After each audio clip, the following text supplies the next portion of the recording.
정우 씨, 어머니가 도련님네 애 셋을 아기방에 밀어넣은 거 정말 몰랐어? 우리 엄마 연세도 많으신데 당신 어차피 육아휴직 중이잖아. 밥 몇 끼 더 하는 게 뭐 대수라고 그래? 유진은 너무나도 당당한 남편의 얼굴을 뚫어지게 바라보았다. 위장이 뒤틀리며 구역질이 치밀어 올랐다.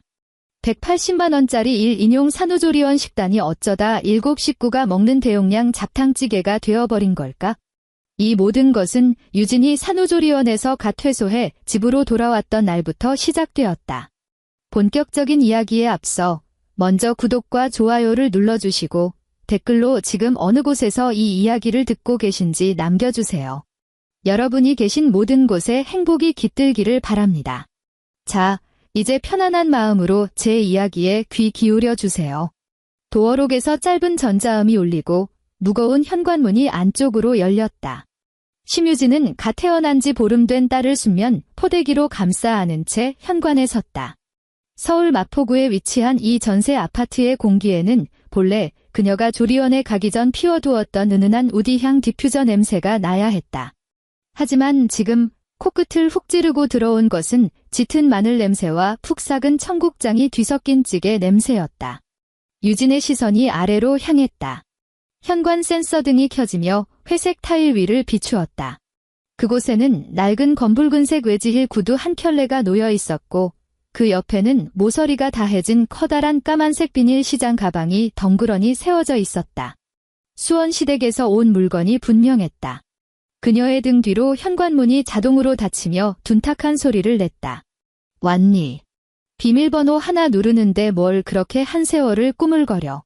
거실 안쪽에서 목소리가 들려왔다. 시어머니 나말수는 베이지색 패브릭 소파에 양반다리를 하고 앉아 한 손에 텔레비전 리모컨을 쥐고 있었다. 그녀는 자리에서 일어나지도 않은 채 텔레비전 화면 속 트로트 오디션 프로그램에만 시선을 고정하고 있었다.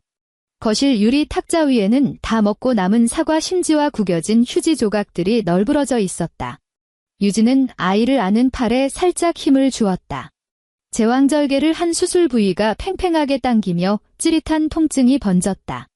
그녀는 국 없는 단화를 벗고 실내용 슬리퍼로 갈아 신으며 최대한 차분한 목소리로 말했다. 어머님, 어쩐 일이세요? 정우 씨가 지난주에 어머님 관절이 안 좋으셔서 병원에서 약 타 드셨다고 하던데요.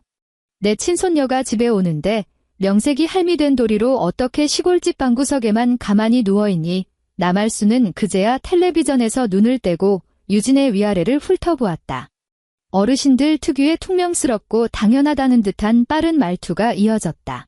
너희 같은 젊은 것들이 산후조리에 대해 알면 얼마나 안다고 그래? 우리 정우는 매일 회사에서 뼈 빠지게 고생하는데 나라도 와서 지켜보지 않으면 이 집구석이 얼마나 개판이 되겠어. 됐고, 찬바람 맞기 전에 얼른 방으로 데리고 들어가라. 유진은 아무 대꾸도 하지 않았다. 무거운 발걸음을 이끌고 복도 끝 안방으로 향했다. 하지만 방문을 밀고 들어서는 순간 그녀의 발걸음은 그 자리에 얼어붙고 말았다.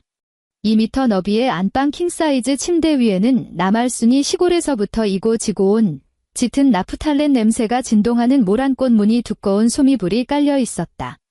유진이 임신 기간 동안 고심해서 고른 새하얀 실크 침구는 둥글게 구겨진 채 침대 발치 쪽 옷장 꼭대기에 아무렇게나 쑤셔 박혀 있었다.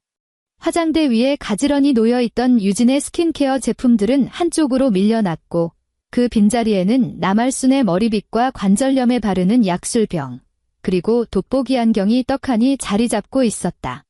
시어머니의 영역 표시가 이미 이 방의 모든 구석구석을 물바다처럼 집어삼킨 뒤였다. 뭘 그렇게 멀뚱멀뚱 서 있어. 나말순이 어느새 안방문간으로 다가와 미지근한 물이 담긴 컵을 홀짝이며 건넌방 쪽을 턱끝으로 가리켰다. 너 밤마다 애젖 먹이려면 수시로 깨야 할 텐데 큰 침대 쓰면 우리 정우 잠 설친다. 걔가 중소기업 과장으로 일하면서 매일 윗사람들 눈치 보느라 얼마나 피곤한 줄 알아? 잠자리가 얼마나 중요한데? 내 물건들은 내가 싹 다 아기 방으로 옮겨놨다. 거기 바닥에 요솜 하나 깔고 지내면 애 돌보기도 편하고 좋지. 나는 이 방에서 자면서 너희 집문 단속이나 좀 거들어주마. 유진은 점령당한 침대를 멍하니 바라보았다. 아기 방에는 제대로 된 1인용 침대조차 없었다. 그저 딱딱한 강마루 바닥에 깔린 얇은 층간소음 방지 매트가 전부였다. 그녀는 목구멍까지 치밀어 오르는 쓰라림을 꿀꺽 삼키며 고개를 돌려 시어머니를 보았다.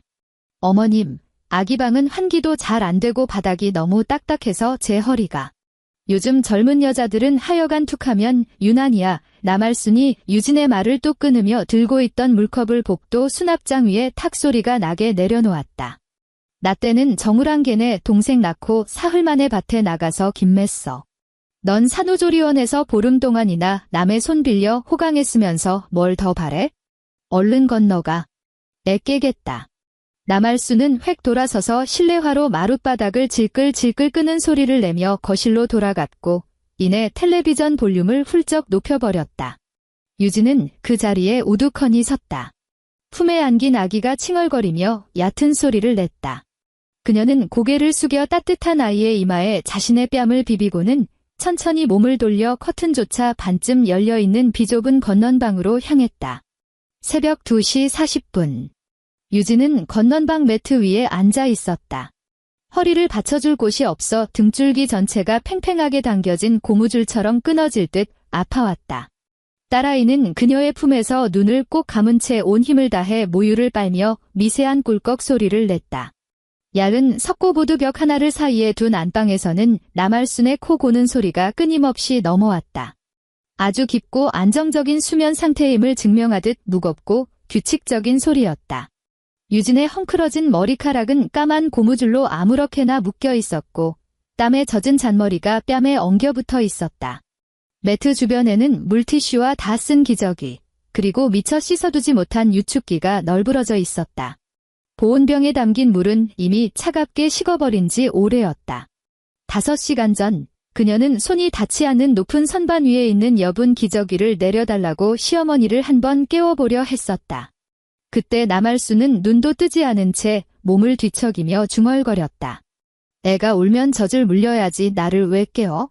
노인의 잠이 얼마나 귀한 건지 몰라? 그 순간부터 유진은 단 한 번도 입을 열지 않았다. 문 밖에서 도어록 비밀번호가 눌리는 소리가 들렸다.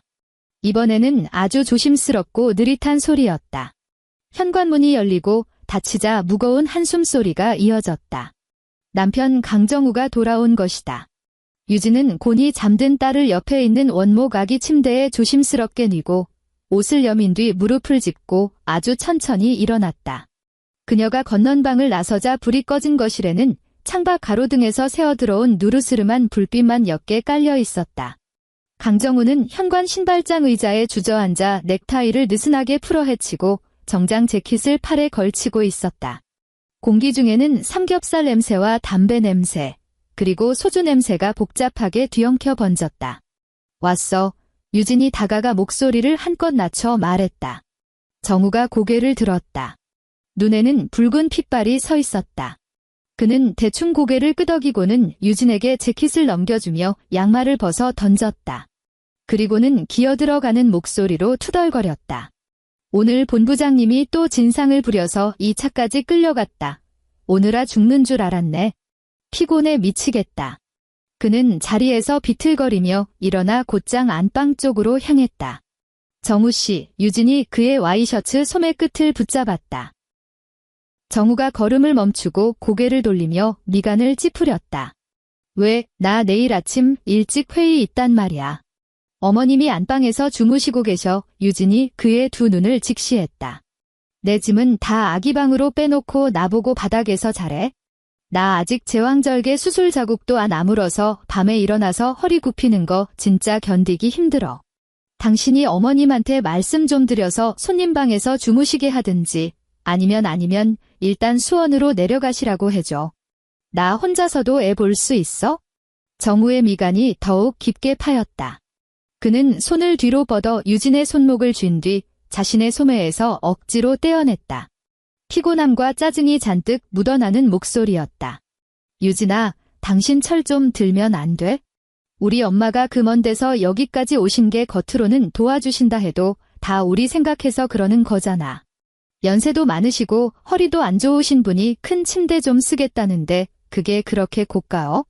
근데 어머님 낮에는 애한테 손도 안 대시고 하루 종일 소파에 앉아서 텔레비전만 보신단 말이야.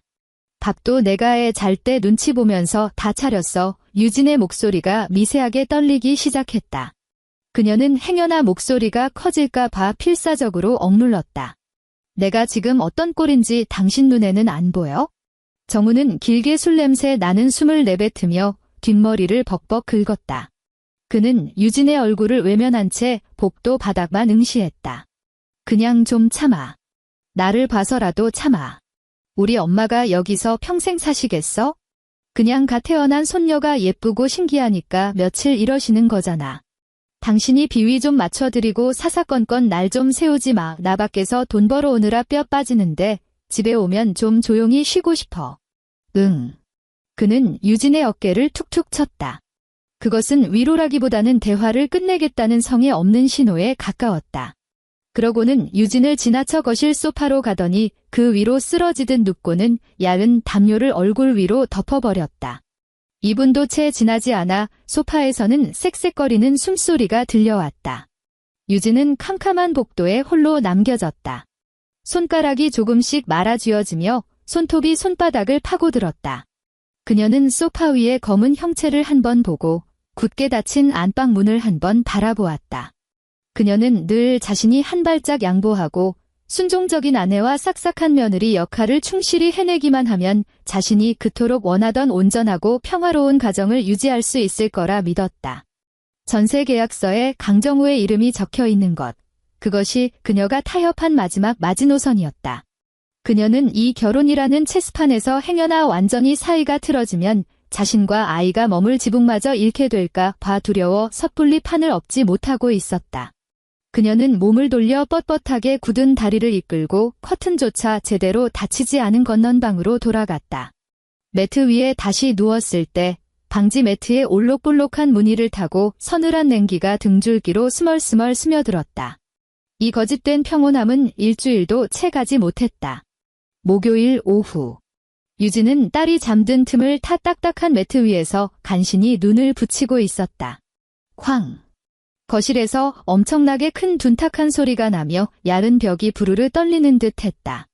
곧이어 나무 바닥 위로 바퀴가 거칠게 긁히며 지나가는 소리가 났고 이빨이 시릴 정도로 날카로운 마찰음이 이어졌다. 유진이 번쩍 눈을 떴다. 아기 침대에 누워있던 딸이 기겁을 하며 작은 두 손을 허우적거리고는 앙앙 울음을 터뜨렸다. 유진은 슬리퍼도 신지 못한 채 맨발로 건넌방을 뛰쳐나갔다. 거실에 펼쳐진 광경을 본 유진의 머릿속이 하얗게 비워졌다. 거대한 짙은 남색 캐리어 3개가 거실 탁자 옆에 아무렇게나 나뒹굴고 있었다. 소파에는 남자아이 셋이 앉아 있었다.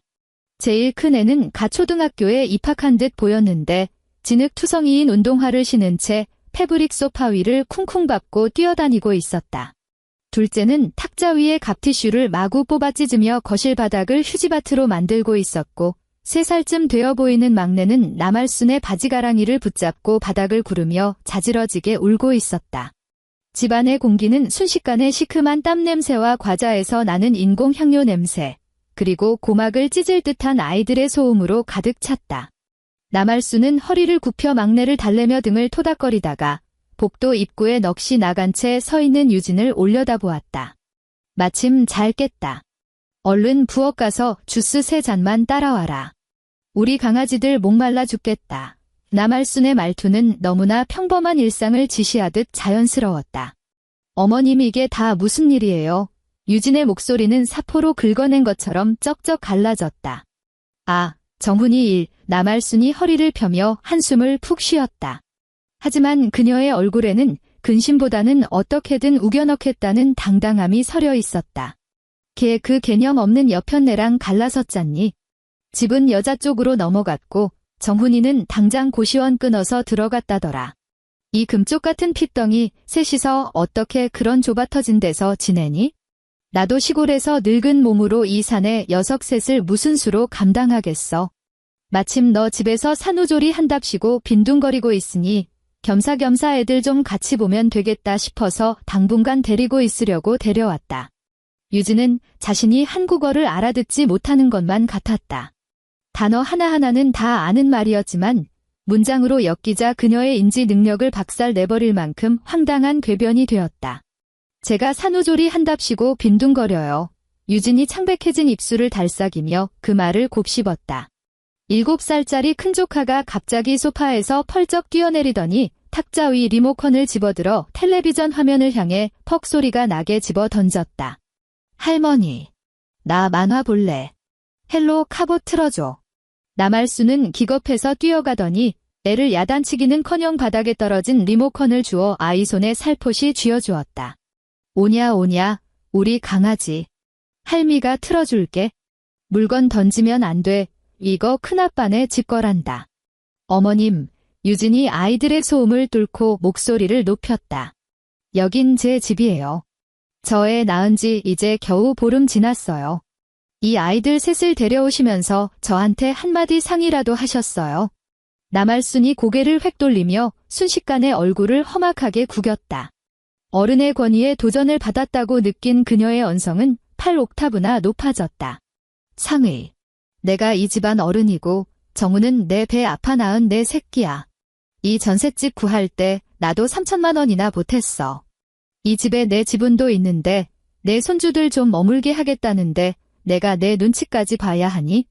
그녀는 제일 큼지막한 캐리어를 손가락으로 가리키며 호령했다. 멀뚱멀뚱 서 있지 말고 건넌방이나 싹 치워라. 이 사내 자식 셋이 워낙 별나서 거실에서 재우긴 무리다. 내 아기 침대는 안방으로 빼고. 유진은 뒷걸음질을 치다 벽에 등을 부딪혔다. 식은땀이 이마를 타고 흘러내렸다. 거긴 아기 방이에요. 이제부터 사내 아이들 방이다. 나말순이 유진의 말을 가차없이 자르더니 성큼성큼 건넌방으로 걸어가 문을 확 열어젖혔다. 10분도 채 지나지 않아 나말순과 7살짜리 조카는 무거운 원목 아기 침대를 반쯤 밀고 끌어당기며 건넌방 밖으로 끄집어냈다. 바퀴가 마룻바닥 틈새에 걸리자 나말순이 힘껏 잡아당겼고 나무 바닥에는 굵고 하얀 흠집이 길게 파였다. 아기 침대는 안방의 큰 침대와 옷장 사이 틈으로 억지로 쑤셔 박혔다.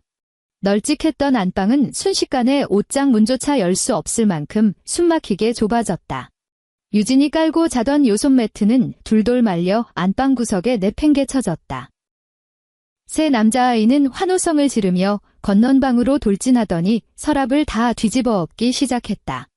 베넷저고리, 기저귀, 젖병 브러쉬가 장난감 취급을 받으며 사방으로 날아다녔다.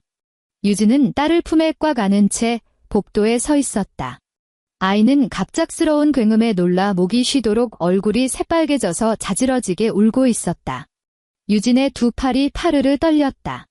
그녀는 두 눈을 꼭 감고 숨을 깊게 들이마시며 여기서 무너져서는 안 된다고 스스로를 다독였다. 저녁 무렵 주방의 낡은 환풍기가 요란한 굉음을 내며 돌아가고 있었다. 유진은 싱크대 앞에 서서 감자 깎는 칼을 쥔 채 기계적으로 감자 껍질을 벗겼다. 도마 위에는 비계가 두툼하게 붙은 큼직한 돼지 앞다리살이 덩어리째 놓여 있었다. 조리원에 있을 때 영양사는 산후 2주간은 무조건 자극적이지 않은 미역국이나 맑은 생선국 위주로 먹어야 하며 맵고 기름진 음식은 절대 피하라고 신신당부했었다. 불과 어제만 해도 그녀는 자신을 위해 소금 간을 거의 하지 않은 맑은 대구탕을 작은 냄비에 끓여 먹었었다. 하지만 지금 그 대구탕을 끓였던 냄비 안에는 시뻘건 돼지고기 김치찌개가 부글부글 끓어오르고 있었다. 감자 큼지막하게 썰어 넣어라. 사내 아이들은 씹는 맛이 있어야 밥을 잘 먹어. 나말순이 주방 입구에 짝다리를 짚고 서서 다 깎아놓은 사과 접시를 들고는 자기가 한 입 빼어 물고 뛰어다니는 조카 입에도 쏙 넣어주며 말했다. 너 어차피 밥할 거 숟가락 3개만 더 얹으면 되는 건데 고기 아끼지 말고 팍팍 썰어 넣어. 우리 정훈이 혼자 밖에서 고생하는데 핏덩이들마저 서럽게 굶길 순 없잖니. 기름진 냄새와 돼지고기의 비릿한 누린내가 유진의 코 속으로 훅 밀려 들어왔다. 위장이 요동치며 신물이 울컥 넘어와 하마터면 토할 뻔했다. 그녀는 구역질을 억지로 참아내며 썰어둔 감자를 펄펄 끓는 찌개에 쏟아부었다. 매운 국물이 튀어올라 유진의 손등에 벌건 화상 자국을 남겼지만 그녀는 찬물에 손을 씻을 생각조차 하지 못한 채 우두커니 서 있었다. 그날 저녁 식사에서 유진은 밥을 한 숟갈도 뜨지 못했다. 식탁 위는 폭격을 맞은 듯 처참했다.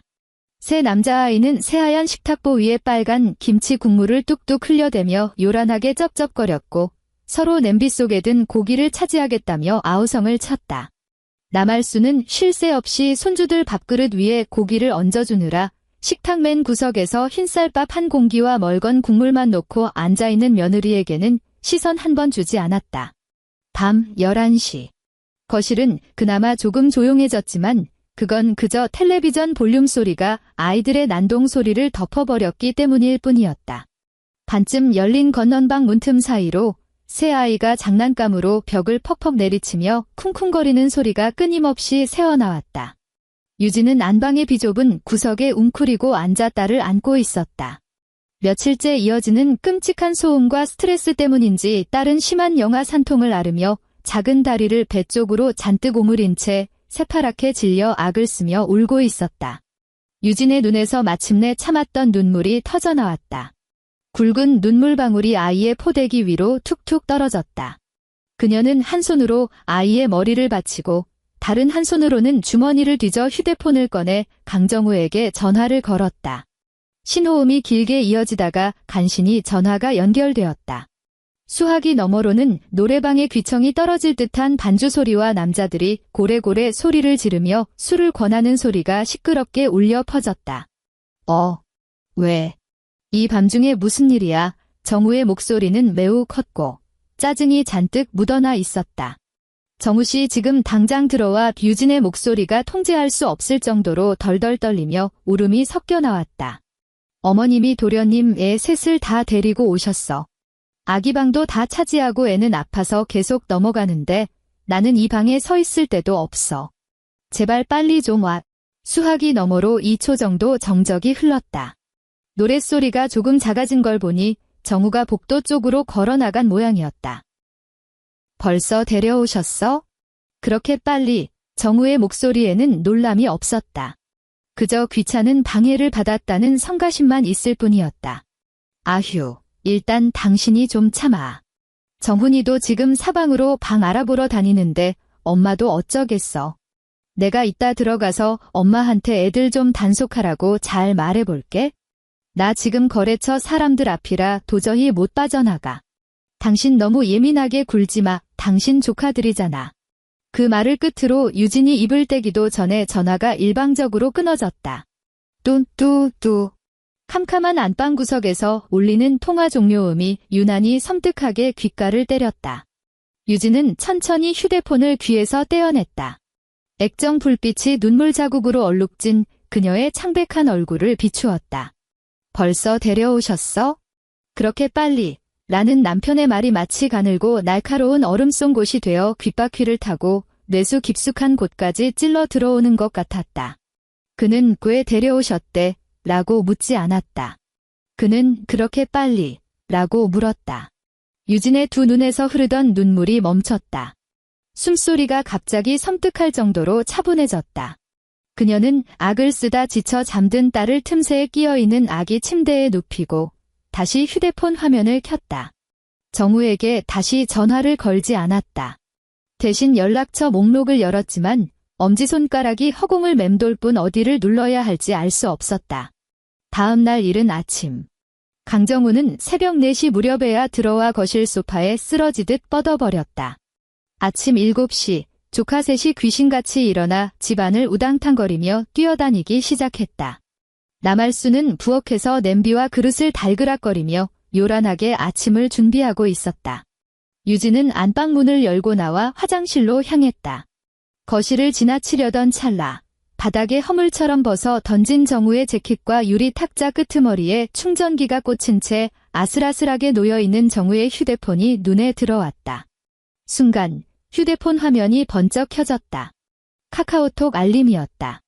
발신자 이름은 천마로 되어 있었다. 유진의 발걸음이 우뚝 멈췄다. 그녀는 환하게 빛나는 액정을 노려보았다. 상식적으로 시어머니가 할 말이 있으면 그냥 방에서 소리쳐 부르면 될 텐데 왜 소파에서 골아떨어진 아들에게 굳이 메시지를 보낸 걸까? 그녀는 탁자로 다가가 휴대폰을 집어들었다. 강정우의 비밀번호는 연애 시절부터 단 한 번도 바뀐 적 없는 그들의 결혼기념일이었다. 화면 잠금을 풀고 대화창을 눌렀다. 남할순이 방금 보낸 메시지가 보였다. 내 마누라 어제 얼굴이 썩어 있더라. 신경 쓰지 마라. 적응되면 다 괜찮아진다. 밥하는 건 내가 이미 단단히 일러뒀다. 유진의 시선은 화면에 못 박힌 듯 고정되었고 굳어버린 손가락을 천천히 위로 쓸어 올렸다. 대화 기록은 그녀가 산후조리원에서 퇴소하고 집에 돌아온 다음 날, 즉 일주일 전으로 거슬러 올라갔다. 남할순, 정훈이 일은 그렇게 정리됐다. 다음 주에 내가 애 셋 데리고 내 집으로 올라갈 거다. 내 집이 넓으니 애들 묵기 좋을 거다. 강정우, 엄마, 그 비글 같은 놈들 셋이 오면 유진이가 펄펄 뛸 텐데. 걔 이제 막에 나와서 안 그래도 호르몬 때문에 예민해 죽으려고 해. 남할순, 펄펄 뛰긴 뭘 뛰어? 우리 강씨 집안 전셋집에 얹혀 살면서 강씨 집안일 좀 거드는 게 뭐 대수라고. 내가 마누라를 너무 오냐오냐 키웠다. 애들 다 밀고 들어가면 걔가 안 된다고 개거품이라도 물겠어? 강정우, 아, 됐어. 내가 알아서 잘 구슬릴게. 유진이 성격 물러터져서 큰 소리 못 치는 거 알잖아. 그때 가서 엄마가 그냥 애들 때리고 들이닥쳐. 기정사실로 만들어버리면 걔도 어쩔 도리 없겠지? 며칠 징징대면 내가 대충 달래줄게. 유진은 그 문장들을 뚫어지게 쳐다보았다. 내가 알아서 잘 구슬릴게. 성격 물러터져서 큰 소리 못 치는 거 알잖아. 글자에는 소리가 없었지만 유진의 머릿속에는 강정우 특유의 그 가볍고 성에 없는 한숨 소리가 무한히 증폭되어 메아리치고 있었다. 막장 드라마에서 흔히 나오는 것처럼 심장이 갈기갈기 찢어지는 듯한 고통은 없었다. 오히려 온몸을 휘감는 기이할 정도의 평온함이 찾아왔다. 마치 흙탕물이 격렬하게 흔들리다가 불순물들이 한순간에 바닥으로 가라앉아 수면이 소름 끼치도록 투명해진 것 같은 기분이었다. 이제야 모든 퍼즐이 맞춰졌다. 시어머니가 왜 저토록 아나무인으로 안방을 점령했는지, 시동생은 왜 뻔뻔하게 자기 핏줄셋을 쓰레기 투척하듯 내던지고 갔는지, 남편은 왜 늘 얼버무리고 상황을 회피하기만 했는지. 이건 몰상식한 노인네의 우발적인 만행이 아니었다. 온 집안 식구가 총동원된 치밀한 합작품이었다. 그들은 유진의 유순함을 철저히 계산했고 가정의 평화를 지키기 위해 그녀가 모든 부당함을 삼키며 희생할 것이라는 점을 완벽하게 이용했다. 그들의 눈에 유진은 가족도, 아내도, 며느리도 아니었다. 그저 돈 한 푼 안 주고 부려먹을 수 있는 무료 입주 베이비시터이자 이리저리 마음대로 주무를 수 있는 만만한 밀가루 반죽에 불과했던 것이다. 유진은 휴대폰을 원래 있던 자리, 단 1mm의 오차도 없이 똑같은 위치에 내려놓았다. 그녀는 뒤로 돌아 화장실이 아닌 안방으로 발길을 돌렸다. 새근새근 잠든 딸을 지나쳐 옷장 맨 아래 칸에 있는 자물쇠 채워진 서랍을 열었다. 그 안에는 투명한 엘자 파일 하나가 들어있었다. 유진은 파일을 꺼내 지퍼를 열고 서류 몇 장을 끄집어냈다. 전세 임대차 계약서. 첫 장 임차일란에는 선명한 글씨로 강정우라는 이름 3글자가 박혀 있었다. 이 종이 쪼가리 한 장이 바로 그녀가 지금까지 굴욕을 견뎌온 모든 불행의 뿌리였다. 을의 집은 남자가 해워야 한다는 한국의 고루한 전통관념 속에서 강정우는 결혼 당시 그만한 목돈을 쥘 능력이 없었다. 남할수는 겨우 3천만 원을 지원해주며 생색을 냈고 그것을 빌미로 이 집에 대한 절대적인 발언권과 통제권을 거머쥐었다. 당시 대기업 영업부에서 근무하며 막대한 성과급을 받던 유진은 결혼 후 경기도 외곽의 낡은 월세방에서 신혼을 시작하고 싶지 않았다. 그래서 그녀는 직장 생활 내내 악착같이 모아둔 자신의 전 재산, 무려 1억 2천만 원을 고스란히 털어 전세금에 거대한 구멍을 메웠다. 총 전세금 1억 8천만 원짜리 아파트에 그녀의 돈이 1억 2천만 원이나 들어간 것이다. 하지만 남편의 얄팍한 자존심을 챙겨주겠다는 알량한 배려심에 계약 당일 유진은 먼저 임차인 명의를 강정우로 하자고 제안했다. 그녀는 그것이 부부 일심동체의 증명이며 굳건한 신뢰의 밑거름이라 굳게 믿었다. 그리고 지금 그 맹목적인 믿음의 밑거름은 그녀의 숨통을 조이는 무덤의 흙덩이가 되어버렸다. 유진의 손끝이 계약서에 찍힌 숫자 위를 천천히 훑고 지나갔다. 1억 8천만 원, 1억 2천만 원, 3천만 원, 3천만 원. 만약 이대로 완전히 갈라서게 된다면 강정우가 이진명이가 자기 것이라고 우기며 나를 쫓아낼 때 나는 정말 맨몸으로 쫓겨나야 하는 걸까? 젖도 안 뗀 핏덩이를 안고 길바닥에 나앉게 되는 걸까? 이 지독한 공포심이 지난 며칠 동안 독사처럼 그녀의 목을 옥죄고 있었다. 유진은 자신의 휴대폰을 꺼내 연락처를 뒤졌다. 스크롤을 내리던 그녀의 시선이 한 이름표에서 멈췄다. 조리원 동기 지영. 지영은 산후조리원에서 만난 산모였다. 출산 예정일이 비슷해 휴게실에서 미역국을 마시며 자주 수다를 떨던 사이였다. 유진은 지영이 대형 로펌에서 수년간 법무조무사로 일했다는 이야기를 얼핏 들었던 것을 기억해냈다. 시간을 확인하니 아침 7시 30분이었다. 유진은 휴대폰을 들고 발소리를 죽여 화장실로 들어갔다. 문을 안으로 걸어 잠그고 수도꼭지를 세게 틀어 물소리로 자신의 목소리를 덮은 뒤 전화를 걸었다. 유진 씨. 이 아침에 무슨 일 있어요? 지영의 목소리는 막 잠에서 깬 듯 잠겨 있었지만 이내 또렷해졌다. 지영 씨, 아침 일찍 전화해서 정말 미안해요. 유진은 거울 속 자신의 모습을 응시했다. 머리는 엉망으로 헝클어져 있고 안색은 누렇게 떴지만 두 눈만은 무서울 정도로 번뜩이고 있었다. 하나만 물어볼게요. 전세 계약서 관련해서요. 그녀는 감정을 완전히 배제한 채 자금 출처 비율과 명의 도용 상황을 가장 간결하고 정확하게 설명했다. 수화기 너머로 몇 초간 무거운 침묵이 흘렀다. 유진 씨, 당시에 송금했던 이체 내역서 아직 가지고 있죠? 지영의 목소리가 단숨에 차갑고 전문적인 톤으로 바뀌었다. 네, 제 급여 통장에서 집주인 계좌로 다이렉트로 쏜 거라. 은행 거래 내역 증명서도 다 떼놨고 메일에도 100억 번 있어요. 그럼 게임 끝이에요. 지영의 단호한 목소리가 유진의 이성을 단단히 붙잡아 주었다. 우리나라 법이 계약서에 누구 이름 적혀 있다고 무조건 그 사람 재산으로 쳐주는 줄 알아요? 유진 씨가 자금 출처만 명확하게 소명할 수 있으면 그 1억 2천만 원은 법적으로 완벽한 유진 씨의 특유재산으로 인정받아요. 이혼 소송 들어가서 재산 분할하면 전액 반환 청구 가능하고요. 이혼 안 하더라도 유진 씨 몫으로 지분 확인 소송 걸 수 있어요.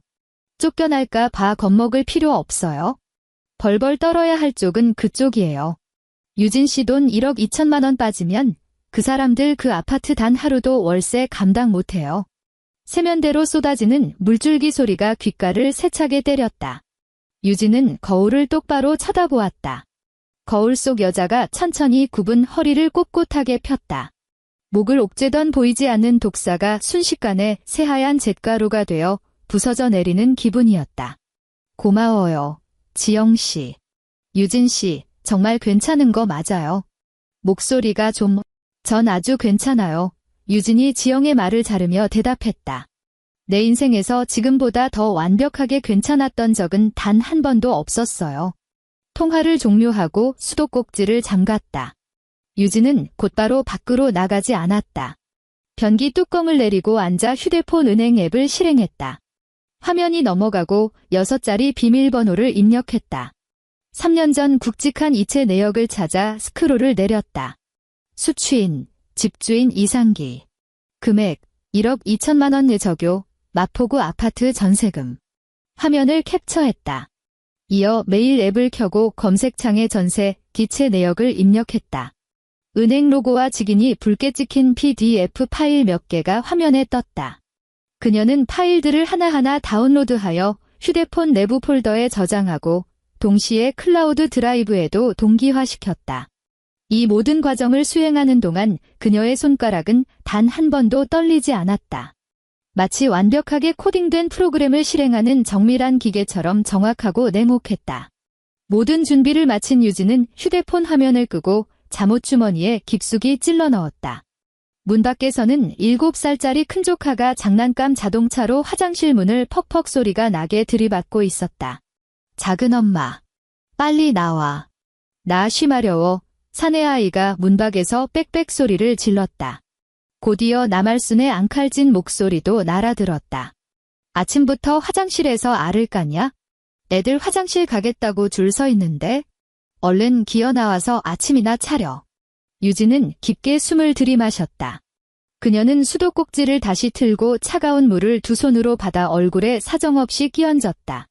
물방울이 턱을 타고 쇄골로 뚝뚝 떨어지며 뼛속까지 시린 냉기를 전했다.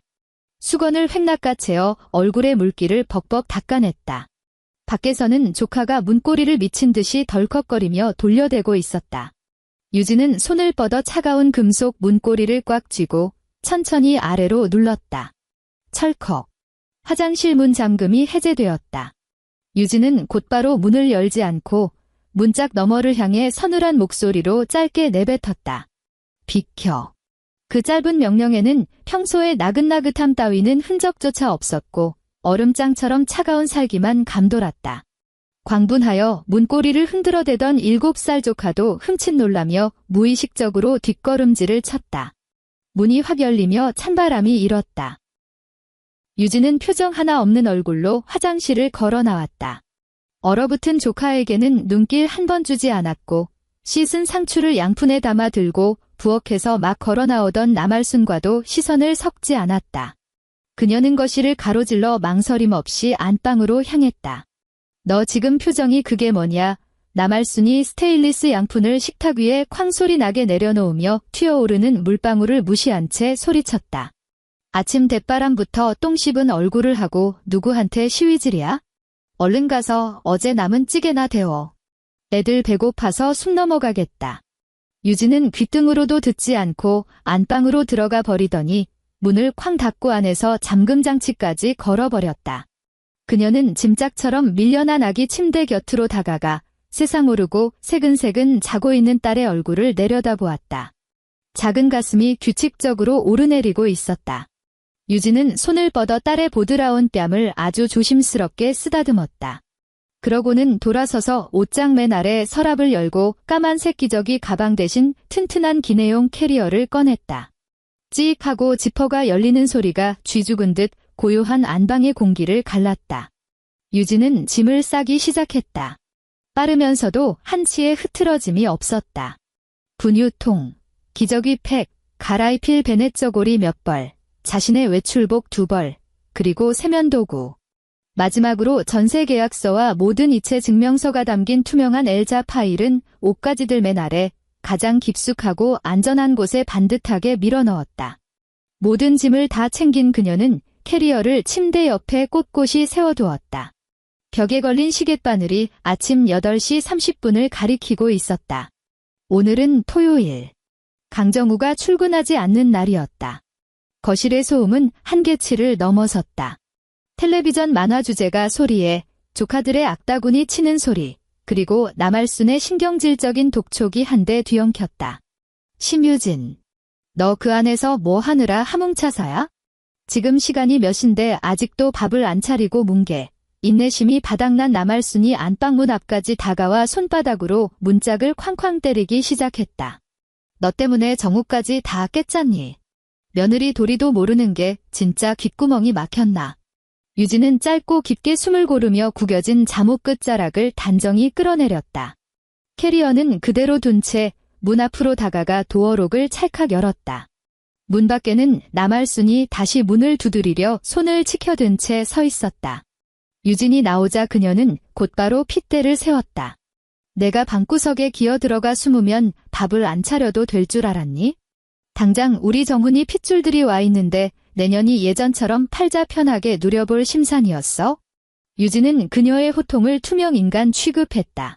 그녀의 시선은 남할순의 어깨 너머 난장판이 된 거실 한가운데를 향해 있었다. 강정우는 둥지처럼 뻗친 머리를 한 채 소파에 구부정하게 앉아 있었다. 관자놀이를 꾹꾹 누르는 그의 표정에는 지독한 숙취와 짜증이 덕지덕지 묻어 있었다. 조카 셋은 그의 주위를 빙글빙글 돌며 술래잡기를 했고 그중 하나가 하마터면 정우의 발등을 밟을 뻔했다. 엄마, 애들 조용히 좀 시켜봐. 정우가 고통스럽게 눈을 질끈 감았다. 나 머리 깨질 것 같단 말이야. 사내 자식들이 원래 다 시끄럽게 크는 거지 뭘 그래. 남할순이 아들을 향해 눈을 한번 부라리고는 다시 삿대질을 하며 유진을 향해 화살을 돌렸다. 이게 다 쟤 때문 아니냐. 제가 진작에 밥 차려서 애들 입에 물려놨으면 이렇게 시끄럽겠어? 유진은 말없이 식탁으로 다가가 의자 하나를 빼고 아주 천천히 주저앉았다. 그녀의 움직임은 깃털처럼 가벼웠지만 공간을 짓누르는 기묘한 압도감이 흘러넘쳤다. 정우 씨, 유진이 마침내 입을 열었다. 크지 않은 목소리였지만 그 아수라장 같은 거실을 뚫고 모두의 고막에 선명하게 꽂혔다. 정우가 번쩍 눈을 뜨고 멍한 표정으로 아내를 쳐다보았다. 애들 일단 방으로 들여보내. 유진이 그를 뚫어지게 응시하며 서늘하게 말했다. 당신하고 어머님한테 할 말 있으니까. 정우의 미간이 찌푸려졌다. 그는 유진의 저 표정이 무엇을 의미하는지 너무나 잘 알고 있었다. 감정이 폭발하기 직전의 시한폭탄 같은 상태. 그가 세상에서 가장 피하고 싶은 숨막히는 타이밍이었다. 할 말 있으면 나 한숨 자고 일어나서 하면 안 돼. 그가 신경질적으로 중얼거리더니 이내 세 조카를 향해 버럭 소리를 질렀다.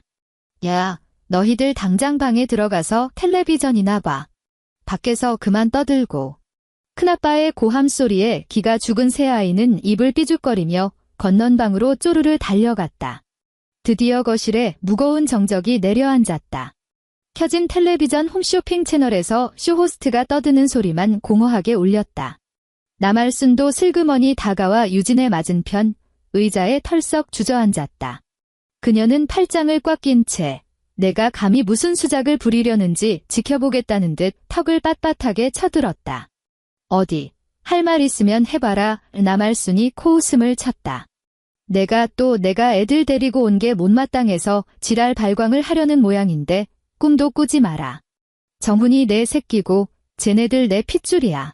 내 손주들이 길바닥에 나앉게 생겼는데 내가 눈뜨고 구경만 할 줄 알아?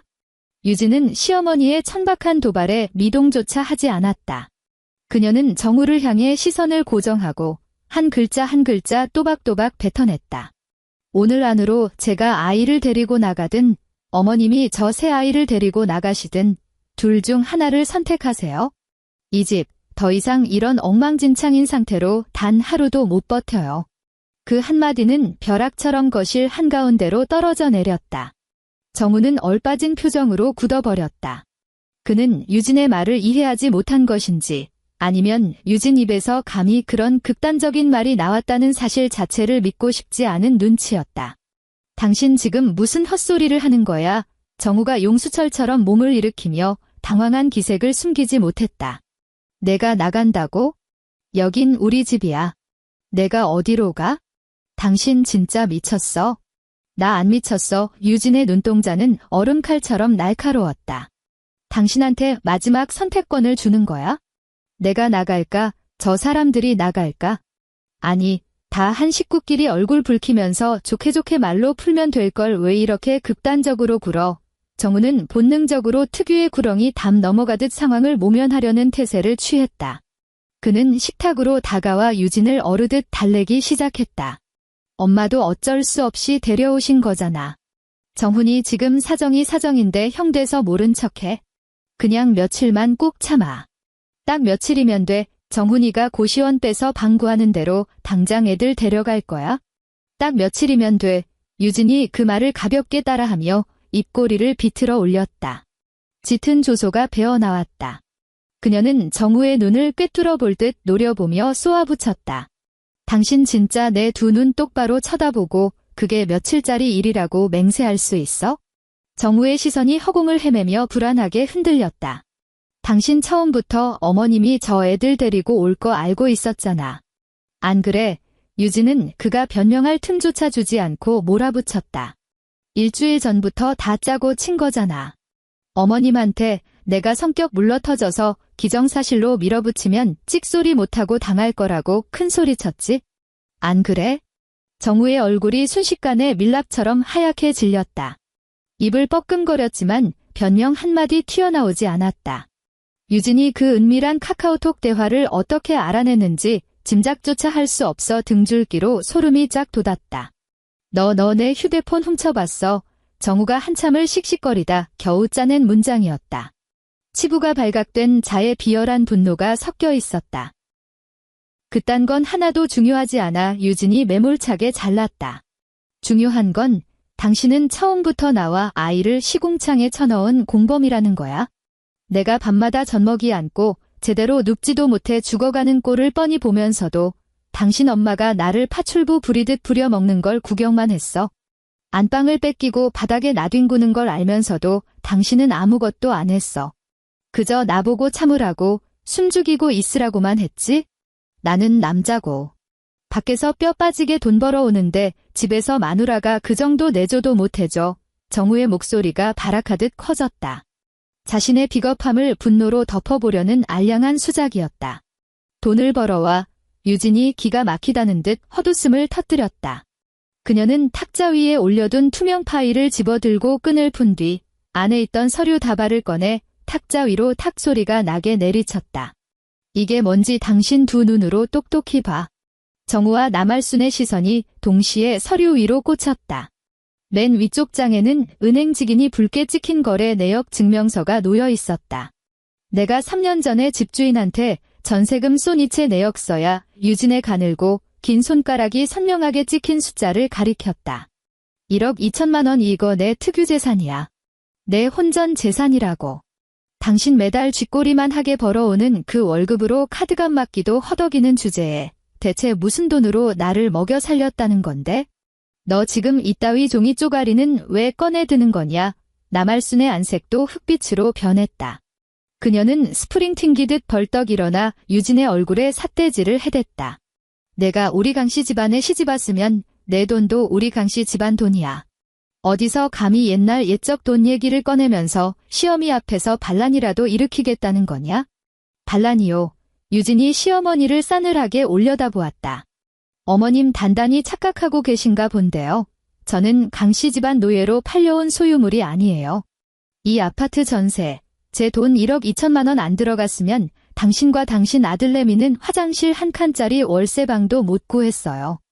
어머님이 보태신 그 알량한 3천만 원이 제 인생과 제 딸의 권리를 짓밟을 면죄부는 아니라고요.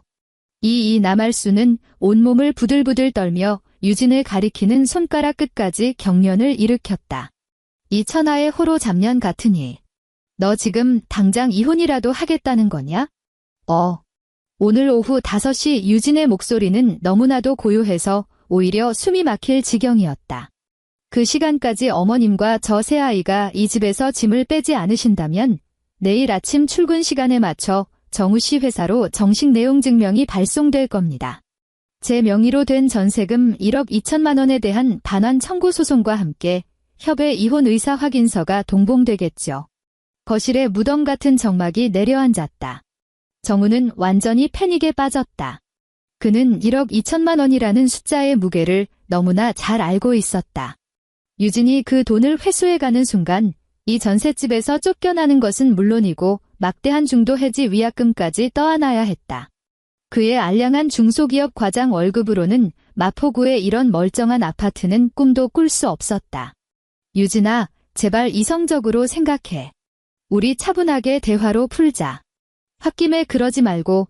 정우는 허둥지둥 식탁을 돌아 유진의 곁으로 다가가 그녀의 팔을 붙잡으려 애썼다. 유진이 매섭게 그의 손을 뿌리쳤다. 내 몸에 손대지 마. 그녀가 벌레를 보듯 그를 내려다보았다. 내가 수없이 많은 기회를 줬어. 매 순간 당신이 나와 아이를 지켜주기를 바랐어. 하지만 그 기회를 발로 걷어찬 건 당신이야.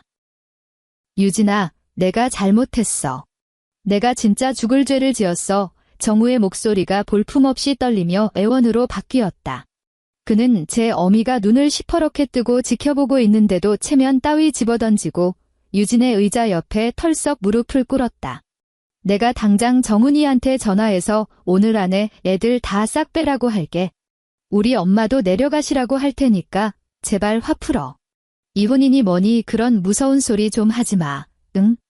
유진은 자기 발밑에 비굴하게 엎드린 이 사내를 내려다보았다.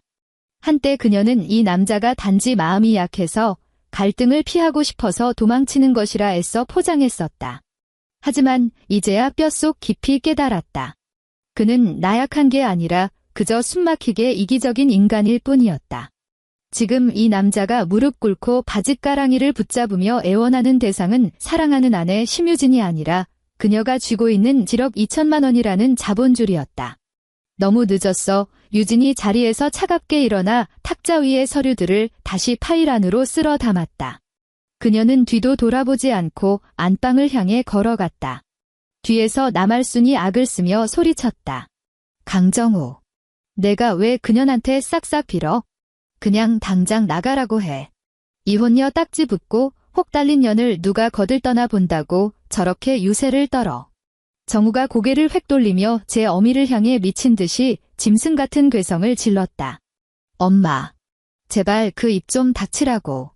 안방 문이 다시 열렸다. 유진은 한 손에는 까만색 기내용 캐리어를 끌고 다른 한 손으로는 포대기로 단단히 감싼 딸을 품에 안고 나왔다. 그녀는 짐승처럼 울부짖는 두 모자가 뒹구는 거실 쪽으로는 단 한 번의 눈길도 주지 않았다. 현관으로 걸어가 단화를 구겨 신었다. 삐삐삐삐. 도어록 버튼이 눌리고 육중한 철문이 밀리며 열렸다. 바깥의 햇살이 날카롭게 쏟아져 내렸다. 유진은 도심 매연이 섞인 바깥 공기를 가슴 깊이 들이마셨다. 푹 삭은 찌개 냄새와 구역질 나는 가식으로 썩어 빠진 저 집안 공기보다 만 배는 더 맑고 상쾌했다. 현관문이 그녀의 등 뒤로 무겁게 닫혔다. 그녀는 단 한 번도 뒤돌아보지 않았다. 한 달 뒤. 수원시 외곽에 자리한 지은 지 30년도 넘은 허름한 다세대 주택. 남할 쓰는 거실 겸 주방으로 쓰는 비좁은 방바닥에 주저앉아 설거지도 안 된 그릇 더미를 멍하니 바라보고 있었다. 집 안 전체에 꿉꿉한 곰팡내와 하수구 역류 냄새가 찌들어 있었다. 강정우가 현관문을 열고 들어왔다. 그의 손에는 마감 세일로 집어온 편의점 도시락 몇 개가 담긴 비닐봉지가 덜렁거렸다. 한 달 새 10년은 폭삭 늙어버린 듯한 꼴이었다. 머리는 떡져 있었고 턱에는 까칠한 수염이 덤룩했으며 매일 입고 다니던 정장 재킷은 걸레짝처럼 구겨져 있었다. 또 그따위 거냐? 남할순이 도시락을 곁눈질하며 입술을 비죽거렸다. 그럼 돈도 없는데 뭘 먹어요? 정우가 식탁 위로 비닐봉지를 신경질적으로 팽개치며 짜증을 냈다. 나 지금 통장 잔고에 10만 원도 안 남았어요. 당장 다음 달 월세 낼 돈도 없다고요? 유진은 경고대로 완벽하게 소송을 진행했다.